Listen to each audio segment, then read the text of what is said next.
Bismillahirrahmanirrahim. Elhamdülillah və salatu və salamu ala Rasulillahi və ala alihi və sahbihi əcməin əmmə ba'd. Deməli, bugünkü dərsimiz inşallah 100 hədis oxuyacağıq. Yəqin ki, bu hədisləri bir neçə məclisdə oxuyarıq. 3 və ya 4 məclisdə oxuyarıq. Hədislər Buxari və Müslimdə rivayet olunan hədislərdir. Qısa hədislərdir. Demək olar ki, hədislərin əksəriyyəti Əbu Hüreyrədən rivayet olunub. Həmçinin Ayşə anamızdan, sonra burada İbn Ömərdən, İbn Abbasdan, Ənəsdən, Cəbir ibn Abdullahdan, Osman ibn Affandan və bir neçə sahabə. Ən mühüm 100 dənə hədisdir, qısa hədislərdir. Yəni, bu kitabı tərtib edən əzbər üçün tərtib edib. Lakin biz oxuyub inşallah Allahın izniyle qısa izahlar da verəcəm. Belə inşallah bir neçə məclisə bu 100 hədisi tamamlayacaq. Çox gözəl hədislərdir, çoxlu ibrətlər, faydalar var. Allah Teala bizlərə faydalanmağı nəsib eləsin. Deməli, gözəl qardaşlar, izləyicilər, birinci hədis. İlk oxuyacağım hədis hamısı Əbu Hüreyrədən də ona görə hər dəfə sahabənin adını zikr eləməyəcəm. Deməli, birinci hədis. Əbu Hüreyrədən rivayet olunan hədisdə Allah Rəsulü sallallahu aleyhi və səlləm buyurur. Buyurur ki, iki kəlmə vardır ki, dildə söylənilməsi asan, tərəzidə, mizan tərəzisində ağır, rəhmənə də çox sevimlidir. Subhanallahi və bihamdihi, subhanallahil azim. Görürsən, iki kəlmədir. Subhanallahi və bihamdihi, subhanallahil azim. Əzəmətli bir zikirdir. Dildə söylənilməsi çox asandır, xəfifdir. Belə bir çətinlik çəkmirsən, belə bir məşəqqət hiss elədin? Yox. Həmçinin tərəzidə də ağırdır. Qiyamət günü tərəzidə çox ağır gələcək. Və həmçinin Allahu Teala da çox sevimlidir. Bu hədis nəyə göstərir? Görürsən, əməl, belə deyək də, balaca bir əməl olsa da, görsənsə də. Lakin gör, tərəzidə necə bir ağır gəlir, çəkisinə bax əməlin. Niyə? Çünki Allahın sevdiyi kəlmələrdir. Allahın sevdiyi əməllər bax belədir. Elə əməllər var ki, biri digərindən fərqlənir. Əməllər də fərqlidir dərəcəsinə görə, ağırlığına görə qiyamət günü. Və bu kəlmələr də doğrudan əzəmətli kəlmələrdir. Deməli, Allah zikir böyük bir ibadətdir. Və lə zikrullahi əkbar. Allah zikir böyük ibadətdir və sən görürsən ki, bax, subhanallahi və bihamdihi, subhanallahil azim. Nə qədər vaxt getdi? 3 saniyə. 3 saniyə qazandığın savaba bax. Bu, Allahın bizə olan lütfüdür. Allahın bu ümməti olan lütfündəndir ki, az bir əməllə, məşəqqətsiz bir əməllə gör necə böyük savablar qazanırsan. Məgər Allah bu ümməti sevmirmi? Vallahi ona dəlat edir.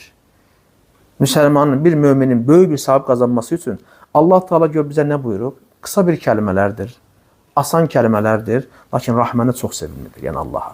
Və tərəzidə də ağır gəlir və hər bir müsəlman gərək bu cür xeyirlərdən özünü məhrum eləməsin.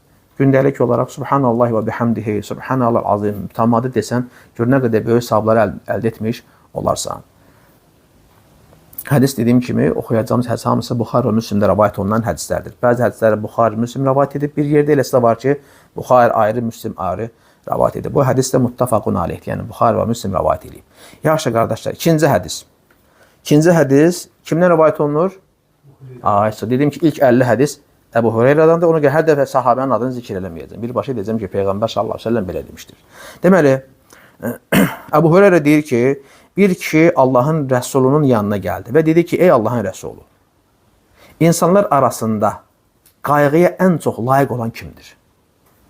Allah Rəsul dedi ki, sallallahu aleyhi və səlləm, anan. Dedim, sonra kim? Dedi, anan. Dedim, sonra kim? Dedi, anan. Dördüncü dəfə soruşanda dedi ki, atan. Hədisi Buxari və Müslim rivayet edib. Bu hədis göstərir ki, valideynlərin haqqı çox böyükdür. Görürsən, demədə ən çox övladın, demədə ən çox zövcən xanımın, dedi anan, sonra dedi atan. Demək, valideynlərin haqqı həqiqətən böyükdür, güzel qardaşlar.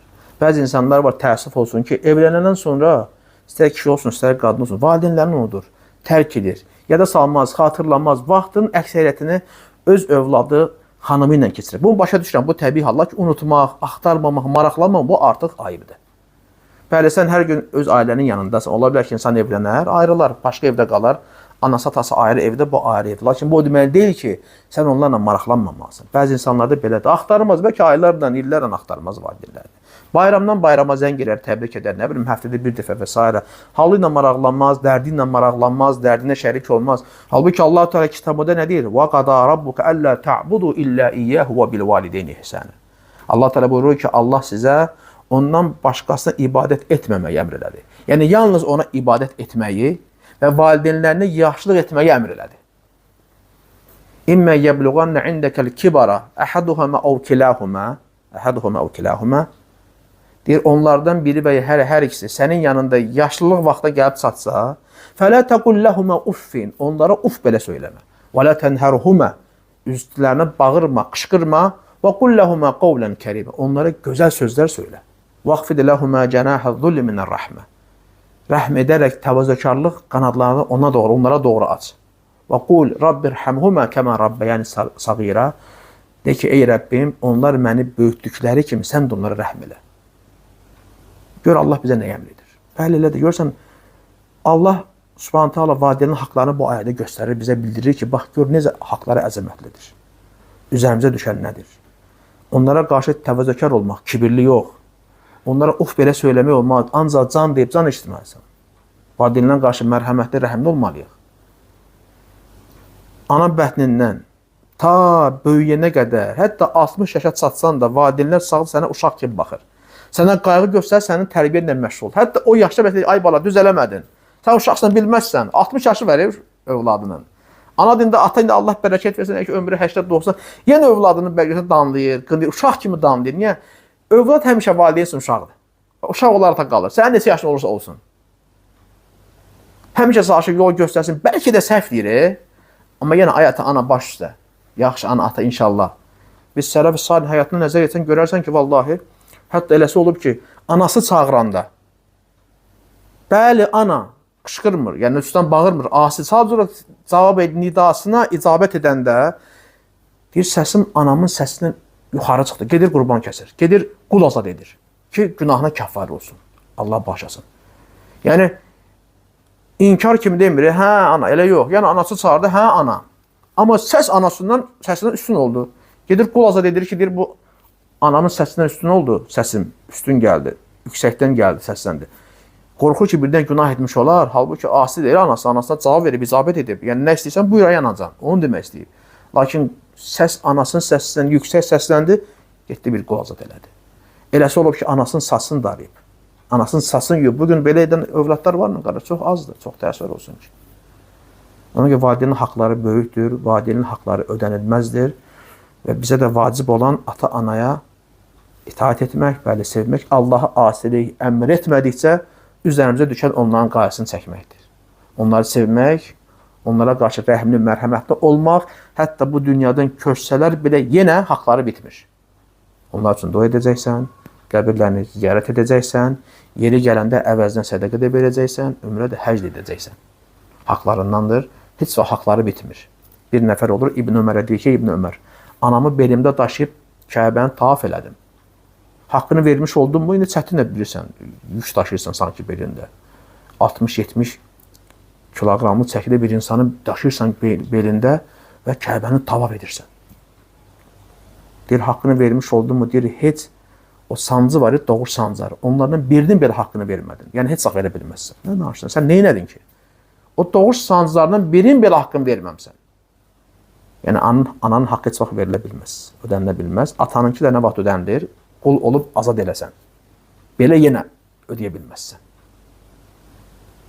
İnsan nə zaman bunu bəzən dərk edir? Özü ata olanda, özü ana olanda. Öz övladlarına görə sən əsirsən, çalışırsan, qayğı göstərdirsən ki, subhanallah, mənim atam, anam da mənə qarşı belə idi. İnsan o zaman daha çox ata-ananın qədrini bilir. Ona görə də ata-anaya qarşı mehriban olmaq lazımdır, onları sevmək lazımdır. Yəni, onlar bizim cənnətə gedən yolumuzdur. Kim onlara qarşı asi olarsa, onlara qarşı qəzəbli olarsa, qəddar olarsa, bilsin ki, Allahın qəzəbinə düçar olacaq. Allah elə bəndələrini heç vaxt əff eləməz. Növbəti hədis, 3-cü hədis. Allah Rəsulü sallallahu aleyhi və səlləm buyurur ki, İyyəkum və zan, zənn etməkdən çəkinin. Çünki zənn ən yalan sözdür. Bəli, ən yalan sözdür. Həqiqət deyil ona görə. İnsan zənn edən nə qədər günahlara düşür. Zənn edəndə nə qədər insanların haqqına girir. Ha, o belədir, belədir. Oradan şeytan bəzir. Görsən, həmişə zənni şeytan bəziyəcək. Elə bilirsən ki, kimin haqqına zənn etmirsən, sənin fikirləşdiyin kimidir. Sonra maidin olur ki, sən demələ deyilmiş. Vəziyyət başqa cürmüş. Necə mən xata elədim? Çünki şeytan o qədər bəziyib ki, insan gözün körədir, həqiqəti görə bilmir. Ona görə zənn etmək olmaz, zənn düşmənçilik yaradır, zənn ədavət yaradır. Zənn edən insan qeybət edir, nəmmamlıq edir, haqqlara girir. Ona görə zənn ən yalan sözdür. İnsanın günaha düşməsi üçün kifayət edir. Yəni qul haqlarını tapdalamaq üçün zənn kifayət edir. İnsan bir dənə zənn etməklə, dəlil sübutu olmadan, nədir, məsələn, nəsə görüb və nəsə eşidib və bunun üzərində bu kişi əhkam qurub, demək bu beləymiş. Yəni, belə olanda əlbəttə yalan danışmış olacaq, günahlara girmiş olacaq və haqlara girmiş olacaq. Sonra halallıq almasa nə olacaq? O da haqqını halal etməsə nə olacaq? Ona görə zənn eləməyə yaraşmaz. Qardaş, bir şey tam bilmirsənsə, əmin deyilsənsə, əlində dəlil sübutların yoxdursa, bir kəs haqqında zənn etmək olmaz, çünki ən yalan sözdür. Və zənn də günahdır, günah da sonu cəhənnəm odudur. Ona görə insan gərək kiminsə haqqına girməsin, zənn etməklə özün üçün, belə deyək də, oddan bir çuxur hazırlamasın. Bizə ki, o sələflərdən gəlir.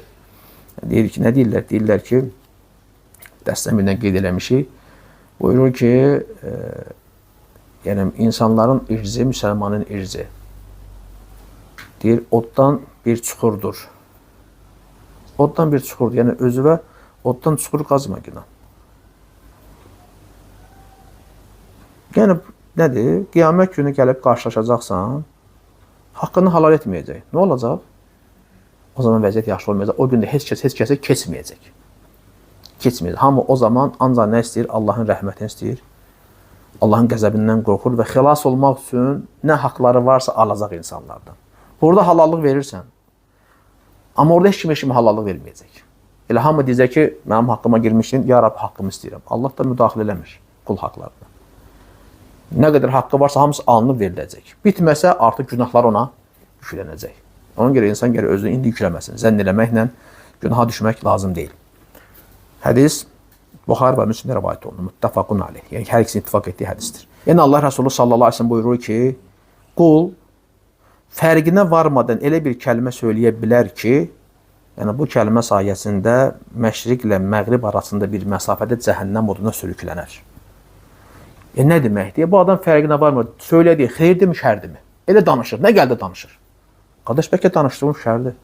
Bəlkə küfürdür. Bəlkə qeybətdir. Bəlkə zəndir və s. və ilaxır. Nə gəldi danışır? Fərqinə varmır. Şərdirmi, xeyirdirmi? Ona görə insan gərək danışdığı sözə diqqət eləsin. Nə gəldi danışma olmaz. Fərqi istəyir Allahın dinində olsun. İstəyir qul haqları olsun. Dəqiqləşdirib, öyrənib danışmaq lazımdır. Yoxsa elə nə gəldi danışmaq? Fərqinə varmadan, söylədiyimdə xeyir varmı, yoxsa şər mi var, fəsad olacaqmı, son aqibəti nədir? Belə olanda, bax, cəzası da bax, qeyd olunan kimidir, hədisdə qeyd olunan kimidir. Ona görə Allahdan qorxmaq lazımdır, hər şey danışmaq olmaz. Necə bir nəfər olur, bir kişiyə deyir ki, günahkar kişiyə, vallahi Allah səni bağışlamayacaq. Bax, görürsən, fərqinə varmadan nə gəldi danışır. Qiyamət gün gəlir, qarşılaşırlar, Allah da nədir ona? Kimidir mənim adamdan and içib mənim yerimə danışan? Sən hardan bildin, mən onu bağışlamayacağam? Mən onu bağışladım, sənin də əməlləri puç elədim. Görürsən, insan fərqinə varmadan nə gəldi danışanda bax belə olur. Görürsən, nə gəldi danışır, sonra fəsad olur, dava, qırğın, ara dəyir. Nə gəldi danışır, sonu ölümlə nəticələnir, az olub belə hadisələr. O qədər cinayətlər baş vermiş səbəblərinə bir nədir? Nə gəldi danışır, əsəbləşir, söz deyir, qışqır, barıq çalır, fərqinə varmır, qəzəblənir, qəzəb olan hal ona da beyni bağlanır, qapanır. Dedi, o da qaytardı, əsəbləşir, axır nə oldu? Qətil. Biri zindana, biri də qəbirə. Ona görə insan çalışmalıdır ki, diqqətli olsun, danışdığı sözə fikir versin. Çünki hər dediyi kəlməni yazan mələklər var. Mükəlləf olublar bu işə və qiyamət günü kitabı önünə qoyulacaq. Bax, bu sözləri demisən. Sonra deməsən ki, yadıma gəlmir, hiss eləmədim, fikir vermədim, çaşdım, elə şey yoxdur. Mələklər yazırlar, insan gərək diqqətli olsun. 5-ci hədis. Hədisdə buyurur ki, Allah Resulü sallallahu aleyhi ve sellem buyurur ki, deyir, Allah Teala qısqanır və Allahın da qeyrəti qısqanmağı bir müminin Allahın haram etdiyi şeylərə yaxınlaşmasıdır. Deməli, haramlar, hədlər, hüdudlar Allahın qeyrətidir, yaxınlaşmaq olmaz. Allah qısqanır bəndəsi zina edəndə, bəndəsi fuhuş, münkər əməllər edəndə, fuhuş, münkər şeylərə baxanda, günahlar eləyəndə Allah sevmir. Bu Allahın bu şeylər, hüdudlar, haramlar hamısı Allahın qeyrətidir. Allah qısqanır. Bəli. Təbii indi burada deyir ki, Allahın özünə məxsus olan bir sifətdir, vəsifdir. Lakin görürsən, Allah sevmir bu şeyləri. İnsan da gərək Allahın qəzəbinə düçar olan əməllər yerinə yetirməsin. Bilsin ki, nə edirsə Allah onu görür, eşidir, xəbərdardır. Hər halından xəbərdardır. Günah eləyəndə bilsin ki, Allah da onu görür, şahiddir onun etdiyi əməllərə. İnsan da həya eləməlidir. Həya etməlidir ki, bax, mən indi burada günah edirəm, bax, Allah məni görür. Əməllərim yazan mələklər məni görür. Deməli, Allah Subhanahu taala sevmir bəndəsi günah edəndə, haramları aşanda. Allah taala qısqanır. Ona görə insan gərək bu şeylərdən, mömin kəs bu şeylərdən gərək uzaq olsun. 6-cı hədis. Allah Resulü buyurur ki, sallallahu aleyhi və səlləm, kim Ramazanı imanla və savabını Allahdan umaraq keçirərsə, keçmiş günahları bağışlanır. Nə gözəl fürsət. İndi düzdür, Ramazan hələ öndədir, amma yenə xatırlatma fayda verir. Deməli, Ramazan ayı böyük bir fürsətdir insanın günahlarının bağışlanması üçün. Allahın rəhmətinin qazanması üçün, cənnətə daxil olması üçün böyük bir fürsətdir. Və Allahın da bu ümməti olan lütfündəndir ki, müəyyən zamanlar seçib, müəyyən məkanlar seçib ki, o zamanda, o məkanda qullar ibadət edəndə Allah onları əfv etsin, bağışlasın. Dərəcələri qalxsın, günahlarına kəffarə olsun. Onlardan biri də Ramazan ayıdır. Ramazan elə bir aydır ki, nə qədər orada mübarək əməllər var. Xeyirlərlə dolu bir aydır, bərəkətlə dolu bir aydır. Ramazanda oruç tutmaq, Ramazanda təravih namazları qılmaq, Ramazanda Quran oxumaq, zikr eləmək ən əfsəl ibadətlərdir. Və Ramazan ayında olan ibadətlər digər vaxtlarda olan ibadətlərdən daha əzəmətlidir. Niyə? Çünki mübarək aydır, Quran nazil olduğu bir aydır və mübarək aylar orada olan əməllər də daha xeyirli, bərəkətli, bol və əzəmətlidir. Həmçinin günahlar da elədir, böyük əzəmətlidir. Ola bilər insan başqa ayda eyni günah eləsin, lakin Ramazanda etdiyi həmən o günah daha əzəmətli olsun. Ona görə bu fürsətdir, bu mövsümlər, itaət mövsümləri, ibadət mövsümləridir. Qafillik mövsümü deyil, günahlar üçün mövsüm deyil. Ümumiyyətlə, heç vaxt günah etmirsən, lakin bu aylar xüsusən fərqlənir. Çünki Allaha sevimli günlər, aylardır, xüsusi yerlər, məkan, zamanlar var. Allah üçün daha çox sevimlidir və o günlərdə, o aylarda mömin insan, aqil insan gərək istifadə eləsin, o nemətlərdən faydalansın ki, Allahın rəhmətindən qovuşsun, günahları üçün nə olsun? Kəffarə olsun. Növbəti hədis, 7-ci hədis. Allah Resulü sallallahu aleyhi və səlləm buyurur ki, Əl-umratu iləl-umrati kəffaratun limə beynəhumə. Bir ümrə ilə digər ümrə, yəni bunların arasında olanlar nədir? Günahlar üçün nədir? Kəffarədir. Yəni bir ümrə ilə ikinci ümrə. Bunlar arasında olanlar üçün kəffarədir. Vəl-həccül məbrur leysə ləhu cəzaun illə cənnə. Və məbrur həccin də mükafatı yalnız cənnətdir. Yəni doğru həcc, fuhuşdan, mübahisədən, pis əməllərdən uzaq olan həcc, bunun mükafatı cənnətdir. Digər rivayətdə nə var? Nə gəlir? Anasından doğulmuş kimi qaydar. Görsən, bir ümrəni edirsən, digər ümrəyə qədər bu iki ibadətlər arasında olanlara kəffarədir. Bu onu göstərir ki, insan günahlarını bağışlanması istəyirsə, arada ümrəni təkrarlasın. Yəni bir ümrəni elədinsə, növbəti ümrəni eləyəndə arada olan günahlar üçün nədir? Kəffarədir. Faydalanmaq lazımdır. Aradan mütəmadi ümrə etmək lazımdır. Kimin imkanı varsa özünü xeyirdən məhrum eləməz. İmkanı olmayanda dua eləsin. Yəni Allah Taala o qədər lütfkardır ki, o qədər səxavətli, kərimdir ki, vallahi hətta imkanı olmayana belə o salih əməlləri yazır. Bu cür gözəl ibadətlər yazır. Deməli, hər şey maddiyyatın üzərində qurulmayıbdır. Bəli, səbəbdir. Lakin nə qədər insanlar var ki, onda maddiyyat yoxdur, yəni pul azdır, deyək həccə ümrəyə çatmır, lakin Allah müvəffəq edir. Kimin əlindən olsa gedib ümrəsini həccini edəcək. Niyə? Çünki müvəffəq edən Allahdır. Deməli, əsas bəndənin qəlbində olandır. Allahla nə qədər səmimi, nə qədər sadiq olmasıdır. İstəsə Allah müvəffəq edəcək. Amma nə qədər adamlar var ki, pulu da var, parası da var, lakin həcc etmir, ümrə etmir. Miskin insan, xüsusən həcc, imkanı olan insan həcc etməlidir. Həcci təxirə salmaq olmaz, əgər imkanın varsa. Yəni, həcc vaxtı gəldi. Pulun varsa həcc eləməlisən. Nəyə bənzəyir? Elə bir namazın vaxtı gəldi, namazı qılmırsan. Həmən şeydir. Həcc vaxtı gəldi, pulu varsa həcc eləmirsə, yəni bu, niyə? Çünki rükündür, ərkan deyilmi? Namaz kimi. İslamın rükünlarından deyilmi, qardaş? Ay yaşa. Namaz vaxtı gəldi, nə edirsən? Namazı qılırsan. Ramazan gəldi, nə edirsən? Fərz orucunu tutursan, düzdürmü qardaşım? Zəkat vaxtı gəldi, pulun var, bir il keçib, zəkatı verirsən. Həcc də həmən şeydir. Həcc vaxtı gəldi, pulun varsa, canın sağlamdırsa həcci etməlisən. Etmirsənsə, bu nəyə bənzəyir? Elə bir Ramazan ayı gəldi, oruç tutmursan. Zəkatın vaxtı gəldi, zəkatı çıxartmırsan. Namazın vaxtı gəldi, namazını qılmırsan. Bəzi adamlar var, saxlayır illərlə, həcc eləmir. Niyə? İşim var, alınmır, işdən çıxanmıram, nə bilim filan şey, nə qədər bəhanə gətirir. Qardaş, onda namazı da elə də. Eləyərsən, əlbəttə eləməyəcək. Denən ki, işləyirəm, namaz qılmaq istəmirəm, qıla bilmirəm. Eləməyəcək. Namazın qılacaq. Əslində düzə eləməməlidir. Lakin deyirik, həccə də belə yanaşmalısan da, qardaşım. Ramazan ayı gələndə deyirsən mi, Ramazan bu dəfə yaydadır, mən biraz isti olacaq, mən saxlayıb qəzasını qışda tutaram. Deyirmi onu, qardaş? Niyə? Bilir ki, Ramazan ayında oruç tutmaq lazımdır. Bütün müsəlmanlar oruç tuturlar. Yayda oruç tuturur, saxlayıb qışda qaza eləmir də. Həcc də həmən şeydir. Qardaşım, həcc vaxtıdır, pulun var, canın sağlamdır, həcc eləməlisən, sənin fərzdir, vacibdir. Eləməsən günah daşıyırsan. Elə ölsən Allah bilir nə olacaq. Adam var, ümrəni çox edir, amma həccə gəlin, həcc eləmir. Deyir, qardaş, vallahi həcc ondan üstündür.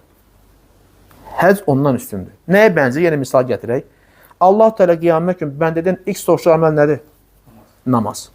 Namazı naqis olanda nə deyirlər? Nə deyir Allah Teala? Baxın görün nafilələri var. Niyə o naqisliyi? Doldurmaq üçün.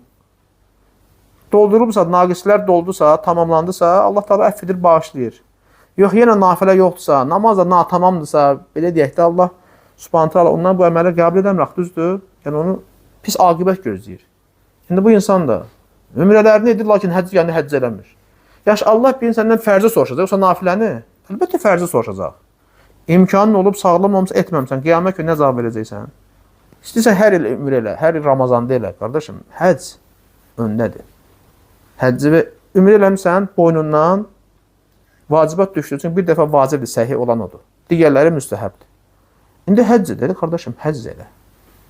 Hər dəfə ümrə edirsən, ildə 3 dəfə, 4 dəfə ümrə edir. Həccə gələndə həccə gedmiş.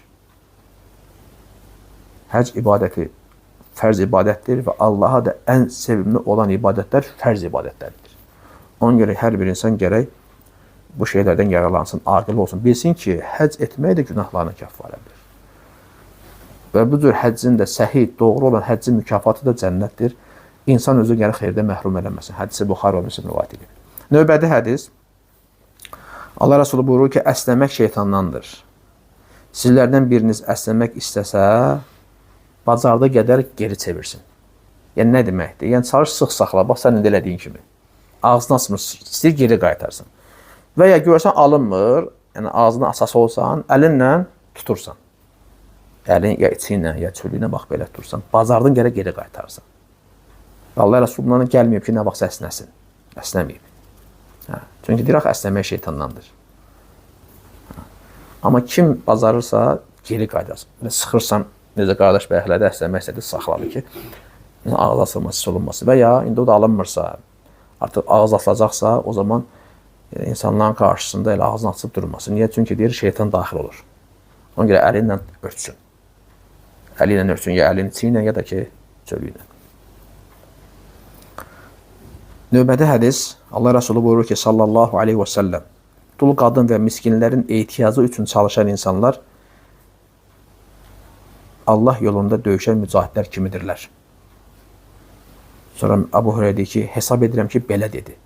Yorulmadan namaz qılan, iftar etmədən oruç tutan kimidir. Yəni, davam etdi, mütəmadi. Gör, nə böyük savabdır. Dul qadınlara baxmaq, onların ehtiyaclarını ödəmək, onlar üçün çalışmaq, həmçinin miskinlər və ya yoxdur, hansı qəbilədən olsun. Miskinlər üçün, dul qadınlar üçün gərək insan xeyirxah olsun. Gərək onların qayğısına qalsın, onlar üçün yardım, onların yardımı üçün həmişə çalışsın, səy göstərsin. Kim belə səy göstərərsə, onlar üçün. Allah yolunda vuruşan mücahid kimidir, Allahu Akbar. Bilirsən, mücahid çox, yəni onun savabı, mükafatı böyükdür, əgər şəhid olarsa, düzdürmü? Hələ geri qaydarsa, yəni nə qədər mükafatlar var, Allah ən sevimli bəndədir. Çünki Allahın adını uca tutmaq üçün canından, malından keçir. Hər adam canından keçirmir, qardaş. Hər kəsə canı əzizdir, canına qıymaq istəmir. Lakin mücahid hamısının gözünün önünə alır. Deyir, Allaha canım da, malım da fəda olsun, çıx Allah yolunda. Əzəmətli bir ibadətdir. Gör, bax, miskinlərə, dul qadınlara baxanın halına bax, Allah Rəsulü kimə bənzətdi? Mücahidlərə. Həmçinin, necə ki, hədisin davamında deyir, gecələri namaz qılana bənzətdi, dayanmadan. Və həmçinin də gündüzləri oruçlarına bənzətdi, dayanmadan. Deməli, əzəmətli ibadətdir, əzəmətli bir əməldir. Bu şeydə hamı gərək yardımlaşsın, köməkləşsin və bacardığın qədər də Allah yolunda xərclə.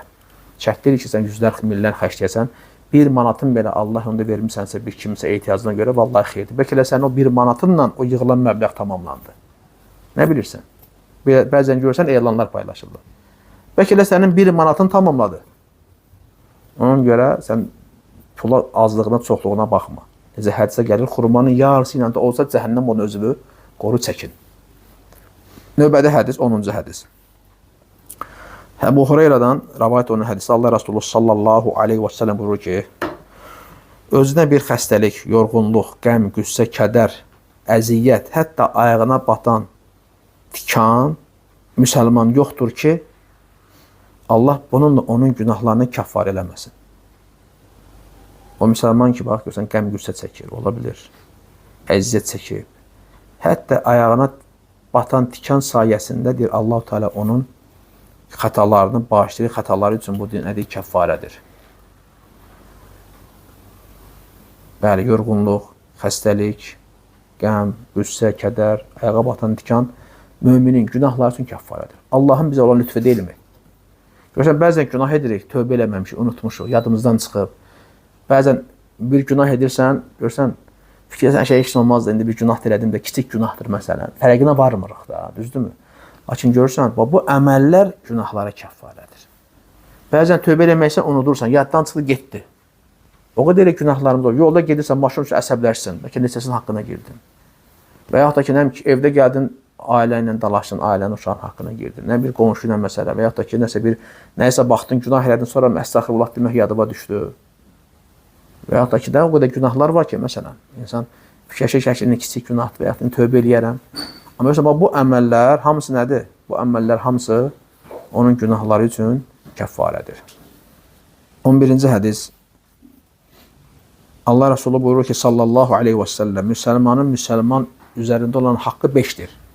Yəni vacibdir ki, müsəlmanın haqqını versin. Vacibdir onun üzərində. Bu haqqları qorumaq lazım. Hər bir müsəlmana bu vacibdir. Birincisi, salamı qaytarmaq. İkincisi, xəstəni ziyarət etmək. Üçüncü, cənazənin ardınca getmək. Yəni cənazəni təqib eləmək. Və dördüncü, dəvət etsə icabət etməyin. Toya çağırır, əqiq məhəccidi və s. Və həmçinin asqırdığı zaman ona dua etsin, yarhamkallah deməsi.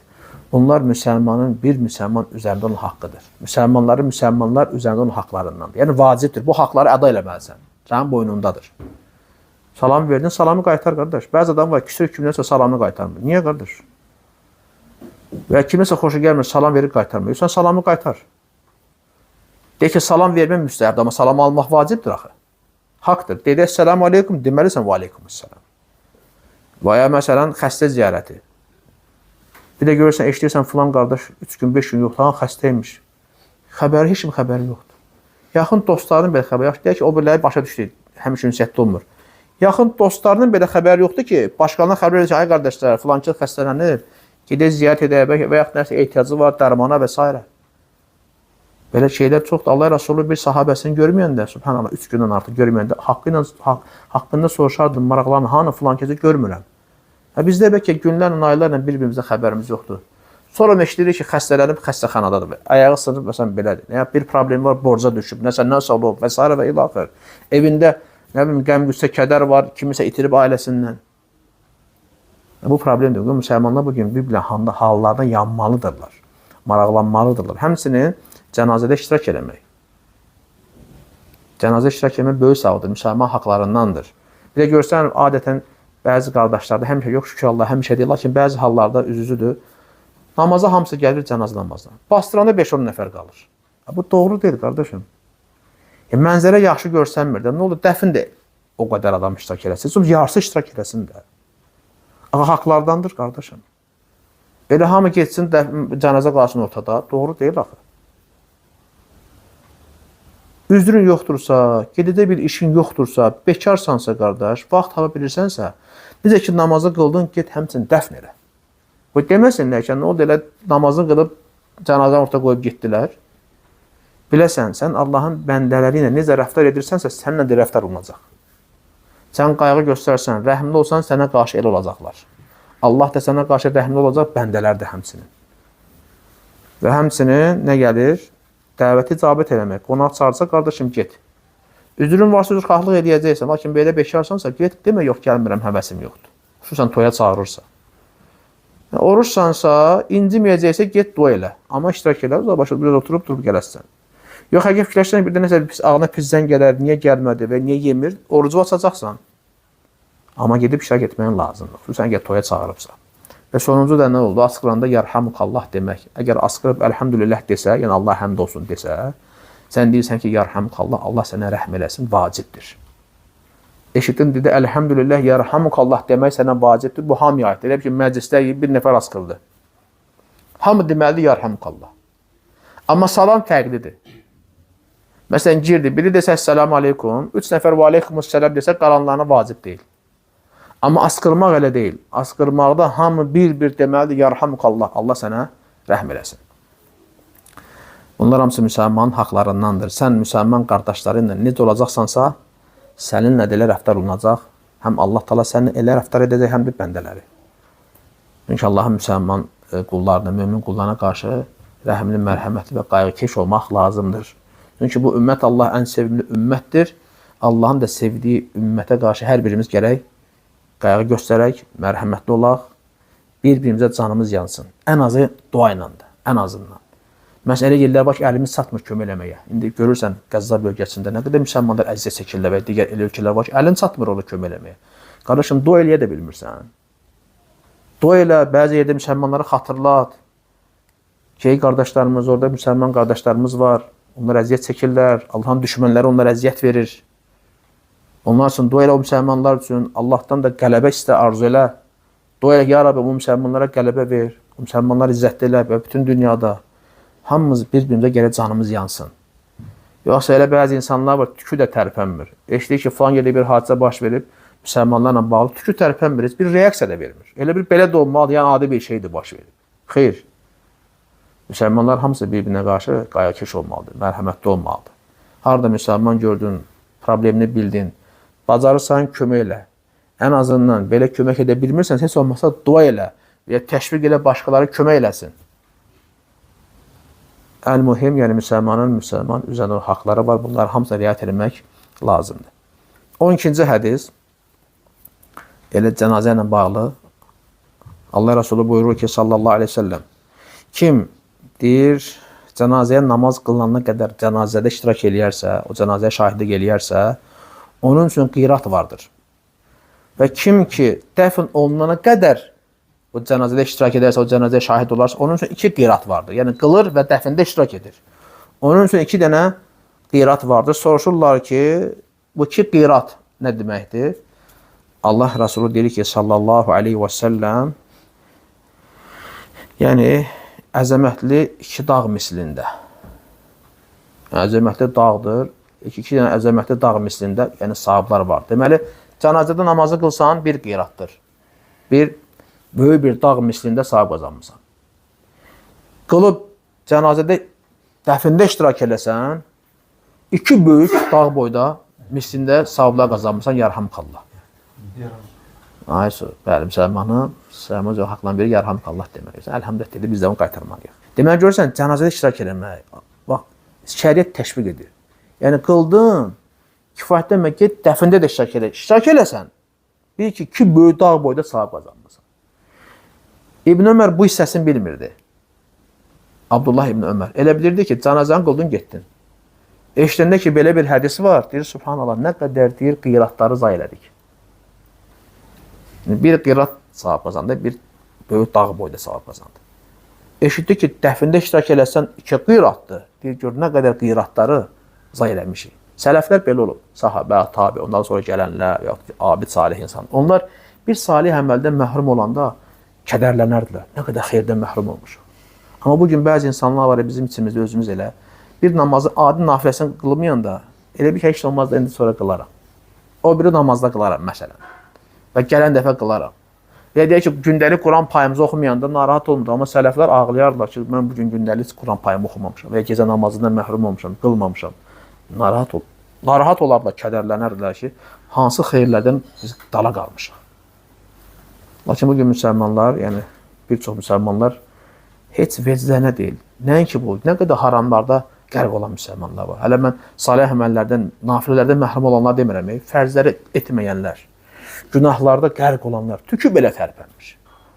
Namaz vaxtı gəldi, heç vecdənə deyil, belə bir şey yoxdur. Həşə sonra qılaram pensiya çıxanda, gözlə. Hələ pensiya çıxacaqsan, çıxmayacaq, Allah bilir. Nə bilim, biraz başım açılsın, qılacaqam, Allah bilir. Evlənim, qılacaqam, Allah aləm, sən qılarsan, qılmayasın. İndi belə səhlənkarsan, maraq göstərmirsən, qorxmursan, qayğı yoxdursa namaza, sən o dediyin o vaxtlarda qılacaqsan, Allah bilir, Allah bəlkə müvəffəq eləmədi. Zaten Allah Teala kimin qəlbində nə daha yaxşı bilir. Belə kimi alladırsan o deməklə. Gör. Hələ ən betəri nədir? Günahlarda batanlar var, tükü tərpənmir, heç narahat olmur. Zina edəcək elə bir adi şeydir, cavanlıq edirəm. Həyatı yaşayıram da ləzzət alıram. Nə bilim, eş işlətmə məclisləri, içki məclisləri, deyib gülmək, əylənmək, oynamaq, çalğı alətləri, kefdamaq. Elə bir ki, həyat əladır, belə də olmalıdır, belə də gedməlidir. Narahat deyil, tükü belə tərpənmir ki, bir dəqiqə deyən, mən müsəlmanamsa, özümə müsəlman deyirəmsə, mənim Allah qarşısında öhdəliklərim var. İnsanlar qarşısında öhdəliklərim var. Bunları yerinə yetirirəmmi? Tükü belə tərpənmir, narahat deyil. Kefdə, damaqda, öz işində, gücündə. Elə bilir ki, belə də olmalıdır. Vallahi belə olmalı deyil. Əgər itaət yoxdursa, sənin vəziyyətin ağırdır.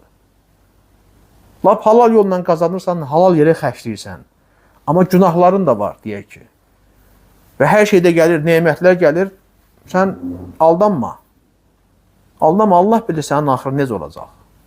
Belələrinə deyirlər ki, bu istidrac baş verib bunda. Yəni, tədricən bu əzaba yaxınlaşır, Allah bunu qəflətən yaxalayacaq bəla ilə, müsibətlə, ölümlə. Çünki hər şey gəlir, nemətlər gəlir, qazanılır və s. Lap deyək ki, halal yerə, halal yolla qazanır. Lap deyək ki, belədir. Lakin günahlar da var, qazandığının haqqını vermir. Halal yox, haram yerlərə xərcləyir. Halal yeri xərcləsə də haramlara da xərcləyir. Kefə damağa xərcləyir, eş işrətə xərcləyir. Haqqını vermir, nə zəkət, nə sədəqəsi. Nemətlər də gəlir. Beləsi nədir? Deyirik, beləsini deyik, səndə istidrac baş verir. Biz Allah Rəsul deyik ki, yəni beləsi artıq istidracidir. Yəni tədricən əzaba yaxınlaşır. Allah tövbə qapısı bana unutturub. Allahı unutturub, xeyirləri unutturub, cənnət, cəhənnəmi unutturub. Belə bir ki, hər şey zordur, əladır. Lakin deyir, xeyr, müsibətdir. Səndən əvvəlki qövmləri Allah belə yaxaladı. Onlar da günahların içindəydilər.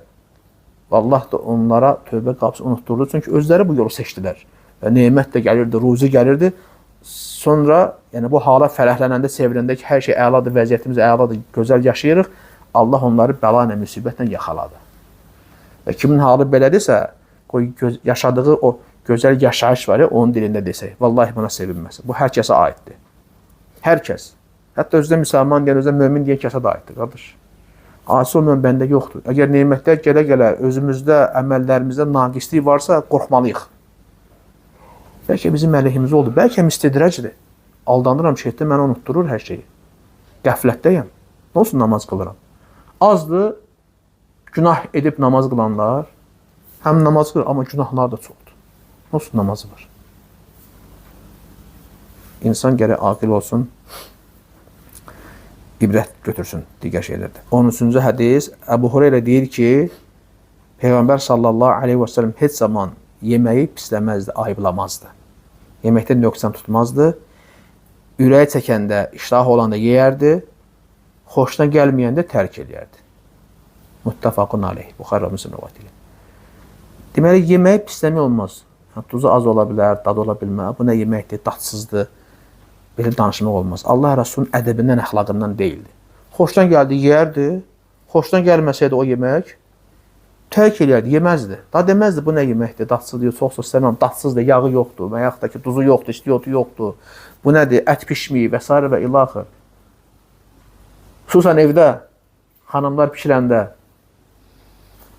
onların pişirdiyi yeməyi pisləmək olmaz. Xüsusən, əziyyət çəkib, pişirib, hazırlıq görüb, bəlkə 2-3 saat vaxtı gedib, xüsusən yayda işçidə, mətbəxdə işləmək qadına çətindir. Sizə inandırım, qadınların bir günlük işini bizə həvalə eləsələr, bacarmarıq, qardaş. Həqiqətən çətin, bacarmarıq. Öz işimizi görürük. Bizə aid olan fiziki işlər ki, hətta fəhləlik belə bacarırıq, bizə asan gəlir. Amma səni inandırım ki, qadının bir günlük işini biz görəsi olsaq, əldən düşərik. Bacarmarıq. O zaman deyək ki, bu qadınlardan yoxdur. Bunların qədrini elə yaxşı bilərik. Ona görə bəzi kişilər var ya, qadınların haqqına girən, öz xanımların haqqına girən, onların əllərinə süpürgə vermək lazımdır. Bəli. Onlar əsasında mətbəxə kuxnaya deyirsən, davay, ruslar demişkən, bu günün işi sənlikdir. Yemək pişirməkdir, qabları yumaqdır, paltarı yumaqdır, nə bilim, evi təmizləmək, uşaqlara baxmaqdır, uşaqlara yemək verməkdir, sonra uşaqların dağıtdığı otağı təmizləməkdir, əşyalarını yerindən qoymaqdır və s. və ilaxır. Gündə 3 dəfə, 5, 10 dəfə nə qədər lazım o qədər. 3 gün, 5 gün. Yoxlasında o kişilər özdən gəlsən ki, ey qadın, bugün sənin bayramındır, bütün işləri mən görəcəm. Sevindir xanım, görün, bazararsa, onu da biləcəksən ki, qadınların gördüyü iş doğrudan da çoxdur. Həqiqətən çoxdur.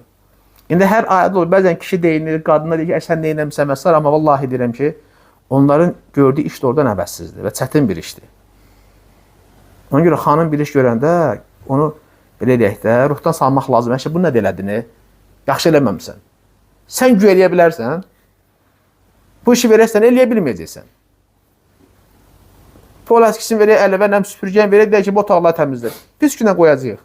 Onun kimi bazarmayacaq. Yeməyi sən pişir. O dilləri ən yaxşı aşpazlar, kişilər. Qarşı, bu hər hamiyə aiddir, o aşpaza aiddir, restoranda işləyənə. Amma qadınlar elə doğrudan aşpazdılar. Evində aşpazdır, başqa yerdə geri gələndə aşpazdır. O ən yaxşı aşpazlar kişilərdir, o sənə mənə aiddir, o restoranda işləyənlərə aiddir. Sən bərbat günə qoyarsan yeməyi. Verək sənə yeməyi pişir, hamımızı yedizdir, görüm. Elə hamı sənə yeməyi vayibləyəcək, ay kişi, buna da pişirmirsən. Dadsızdır, heç dadı yoxdur. Əsələ və ilaxır. Ona görə xanımlarımızı gələ dəyərləndirək, onları sevək, onlara qarşı rəhimli, mərhəmətli olaq. Lazım gələndə də kömək eləməlisən. Bəli. Allah Resulü sallallahu aleyhi və səlləm nə deyir? Deyir, kişilərin ən xeyircisi kimdir? Öz ailəsinə qarşı xeyirxah olandır. Mən də öz ailəmə qarşı xeyirxaham, xeyirliyəm. Yardım eləməlisən. Yeri gələndə, qardaş, elə bir moment ola bilər ki, bəli, sən ev işlərində ona kömək eləməlisən. Ola bilər, qadın xəstələrdir, nəsə bir şey baş verib. Sən kömək eləməlisən. Allah Resulü sallallahu aleyhi və səlləm gəlib ki, hədislərdə ayaqqabısını təmir edərdi, paltarını tikərdi. Bugün elə kişilər var ki, qadının vəziyyətinə baxmır. Məsələn, xəstədir, nə gündədir. Ala bu paltarımı tik, məsələn. O, bu paltar ütülə gedirəm. Arvad pis gündədir, ölür 39-40 dərəcə temperaturdur, məsələn. Belə ki, elə bir vaxt deyək ki, hamilə vaxtıdır. Ondan elə şeylər istəyir ki, ay qardaş, bunu normal halında bunu hamısını çatdıra bilmiş. Belə biraz belə deyək, biraz belə qəddar kişilər var. Onlar deyirəm də, xüsusi bir yer tikmək lazımdır, belə pansionat. Verirsən, burası onlar oraya, koloniya. Kişilərin ıslah koloniyası. Gedin bir arvadların gördüyü işi bilə siz də görün, görüm nətər olacaq. Onda gəlib ki, ay arvad, səndən yoxdur, bağışla, öz istəyirəm. Bəli, kişi haqları var, qadın haqları var. Kişi qadından bir pillə öndədir, lakin bu demək deyil ki, biz qadına qarşı hegemon olmalıyıq. Əzməliyik, söz deməliyik və s. və ilaxır. Bəli, kişi ilə qadın bir deyil, nə gücdə, nə ağılda və s. Lakin yardımlaşmaq lazımdır, kömək eləmək lazımdır və qədirini bilmək, dəyərləndirmək lazımdır. Hər birimizin borcudur, hər bir kişinin borcudur. Sənin də evində qızın varsa, bil ki, sabah sənin də qızın kiminsə xanımı olacaq. Bugün sən evdə öz həyat yoldaşına qarşı mərhəmətli, rəhmli, qayğı keçsənsə, kiminsə yad qızıdır, kimdən salıb gətirmirsən evvə. Sabah sənin qızıva da o cür rəftar edəcəklər. Əl-cəzəu min cinsil əməl. Nədir? Cəza əməlin cinsindəndir. Yad qızıdır. Yaxşı baxmısan, qardaşım, sənin qızın da kimsə qapısına gedib yad qızıdır da. Ona da elə baxacaqlar. Ona görə insan elə bir ki, öz yoldaşına baxmaqla, ona qarşı qayğı göstərməklə, sevməklə elə bir ki, öz qızının həyatını indidən həll edir. Allahın yardımı ilə, müvəffəqiyyəti ilə. Səbəblər də hamısı. Ona görə qadınlara qarşı rəhimli, mərhəmətli olmaq lazımdır. Onların gördüyü işi alqışlamaq lazımdır. Xoşva gəlməsə də demə xoşva gəlmədin. Allah razı olsun, çox sağ ol. Uzaqbaşı kömək eləyərsən, səhv etə düzəldəcəksən. Bəli, səhv etsə danlaya da bilərsən, lakin yemək pişirib, qoyduca qabağa var. Dadı olmasa demən dadsızdır, bu nədir pişirmirsən? İstəmirəm. Tələmə qabı, yerə çırpma və s. istəmə. Xoşva gəlməsə yemə. O başa düşəcək ki, axı nədir? Yəni, xoşdan gəlmədik, gəlin çalışıb daha yaxşı edəcək. Bildiyin bir şey varsa öyrət. Yəni, aşpazsansa öz aləmində, ki, bunun duzu az idi. Burada pomidorunu az eləmişsən, çox elə bir kartuşkası çox idi, bunu az eləmək lazım və s. və ilaxır. Növbədə hədis. Əbu Hüreyrədən rəvayət olan hədisdə, yəni deyir ki, Əbu Hüreyrədən rəvayət edir, ilk 50 hədis ondandır. Buyurur ki, Allah Rəsulü belə dedi. Cəhənnəm şəhvətlərlə əhatə olunmuşdur, örtülmüşdür. Cənnət də nəfsə xoş gəlməyən şeylərlə əhatə olunub örtülmüşdür. Nə deməkdir? Bu hədisin digər ləfsində gəlir. Hədis səhv etmirəmsə İmam Əhməddə də gəlir və səhv etmirəmsə Abu Davudda da var.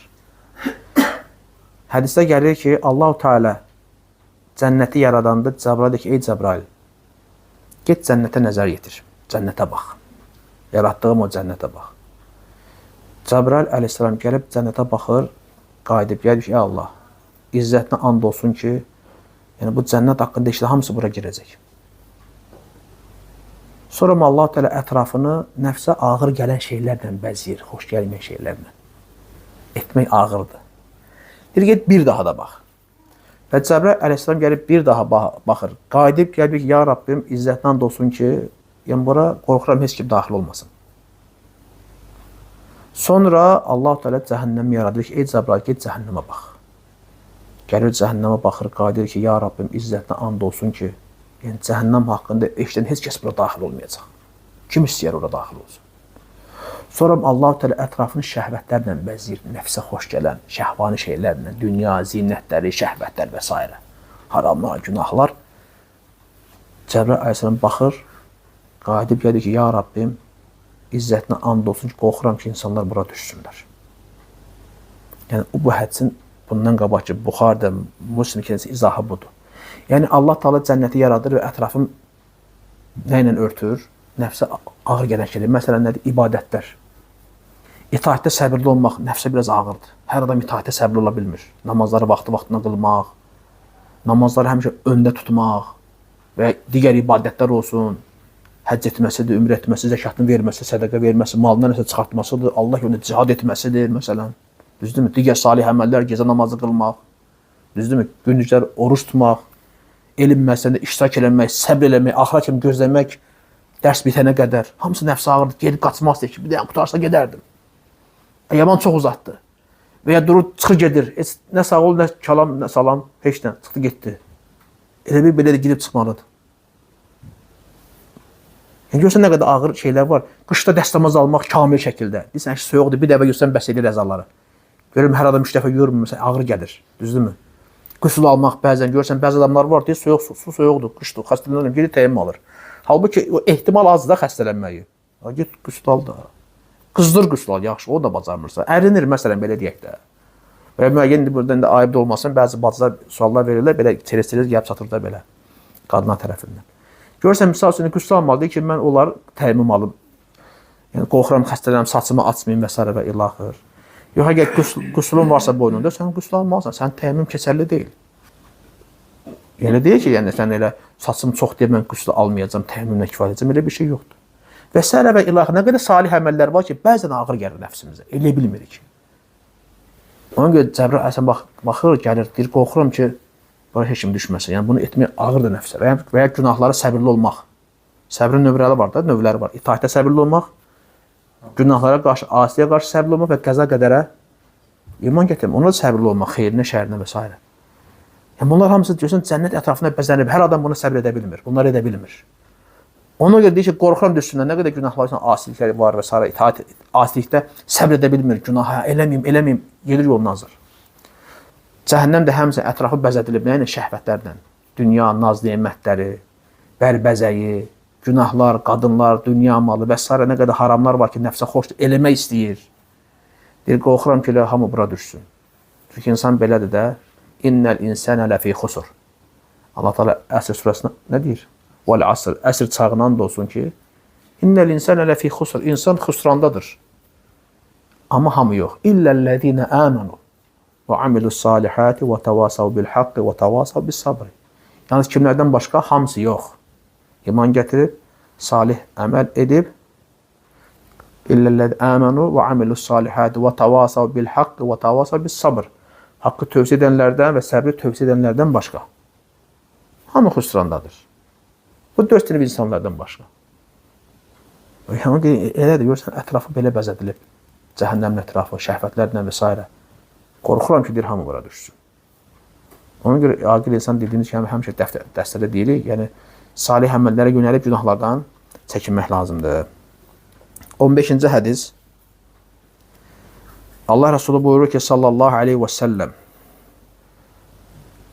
İmam xütbə verdiği zaman cümə günü yoldaşına sakit dur desən, fəqad ləğavtə, artıq əski söz danışmış oldun və ya gəzanı asi etmiş oldun və ya cümən batil oldu bu mənalarda. Gör hələ danışana sus deməyin, sakit dur deməyin, sənin cümənə xələl gətirirsə, gör indi danışan necə, qardaş. Gör danışan necə. Olmaz cümə günü, xütbə zamanı, danışmaq olmaz. Əgər xütbə imam başladısa, artıq susmaq lazımdır. Bəzi adamlar fikir versən, yəni belə şey məhəl qoymur. Elə bilir ki, yəni, onlar da danışmaq olar, telefona cavab vermək olar, salamlaşmaq olmaz. Necəsən, ay kişi, xütbə gedir. Yəni, bu çox vaxt bu harda baş verir? Çöldə. Qardaş, çöldə olsa da məscid çinləndirsə, qardaşım, artıq sən sakit durmalısan. Nə olsun məscid həyətindəsən? Məsciddəndir. Xütbə gedirsə, sakit dur. Danışa-danışa gəlir, yer tapda oturdu. Və ya deyək ki, lap kirkət namazı, fərq etməz indi qılmalıdır. Amma da danışa-danışa hara gəlsən, məscid içindəsən, xütbə gedir. Sus demək belə olmazsa, danışmaq necə? Danışmaq ondan betərdir. Əllə işarə edə bilərsən, gəlib sahabələrdən. Tabi belə də səs də çıxarmırsan, amma bəzən sus deyir. Belə yox. İşarə etdin ki, yəni qardaş, sakit dur, imam danışır. Mani olursan, qardaş, söhbət edirsən, mən dinləyə bilmirəm. İnsan cümə namazında niyə iştirak edir? Yəni, həftəli muizədə faydalanmaq istəyir. Sən yanımda telefonla danışsan, mesajlaşırsan, dang-dang səs gəlir məsələn, söhbət edirsən. Axı, mənə mani olursan, mən xütbədən faydalana bilmirəm. Nəsə öyrənməzsə, öyrənə bilmirəm. Mani olursan. Səbirli ol da, bax görün, səbirli olmaq, itaətdə səbirli olmaq. Bacarmır. Gözlə, xütbə qutarar, nə qədər istəyən çıx danış. Səhərə kimi. Amma xütbə zamanı danışmaq olmaz. İnsanlara əziyyət vermək olmaz. Hətta elə rivayətlər var ki, düzdür, səhlində ixtilaf olsa da, bəzi anlar ki, zəifdir. İmam Əhmədin müsnədində keçir. Orada gəl kim danışarsa, belində kitab daşıyan uzun qulağa bənzəyir. Amma kim sus desə deyir, artıq deyir, cüməsi yoxdur. Düzdür, indi hədis zəifdir, zəif deyən alimlər var. Amma hər bir olda ehtiyatlı olmaq lazımdır, qardaşım. Cüməyə gəlmişsən, haqlar var. Cümənin əhkamları var, cümənin vacibatları var, deyək ki, şərtlər var da. Məsələn, sən cüməyə niyə gəlsən? Cümə namazını qılmaq üçün, xütbəni dinləmək üçün. Yoxsa danışır, deyir, gülür, söhbət edir, nə bilim, telefonda biraz belə deyək də, az yaşlı uşaq gəlib iştirak edək ki, 10 yaş, 12, 13 yaş, iqra oynayır. Sən uşağı bura gətirəndə öyrət gəlin ki, bala, məsciddə gəlmisənsə, xüsusən cümə namazında, xütbəni dinləyirsənsə, telefonda iqra oynama, yəni oyun oynama. Qutarır, girinə qoyasın oyna da. Uşaqları gətirənlər xüsusən diqqətli olsunlar. Uşağı cümə gününü gətirəndə xütbəyə, cümə namazına, başa sal gətir. Başa sal ki, bala, cümə namazının, xütbənin öz əhkamları var. Başa sal ki, bax, cümə namazına gedirik, bala, məscidə gedirik. Danışmaq olmaz, oynamaq olmaz, səs-küy qoparmaq olmaz. Artıq əski hərəkət eləmə, hər də mənə ata, papa deyib məni məşğul eləmə, xütbəyə qulaq asacağım.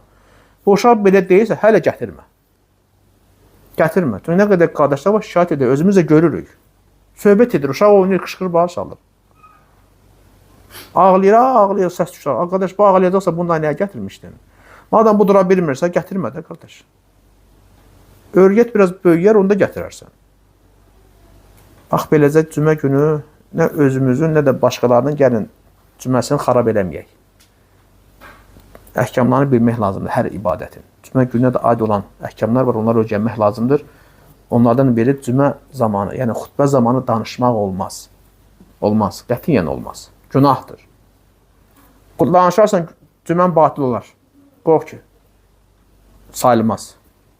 Dur, ondan sonra zöhrü qıl. Bax, belə. Yaxşı, burada saxlayaq. İnşallah gələn dərsdə davamını oxuyarıq. İndi 15 hədis oxuduq. İnşallah gələn dərsdə davamını oxuyarıq. Allah təala müvəffəq eləsin. Xeyrə müvəffəq eləsin. Yaşda tabi olan qullardan eləsin. Allah təala bizə faydalı elm öyrətsin. Subhanakallahumma bihamdik, əşhədu an la ilahe illə əntə, əstəğfiruka və etûbu ileyk.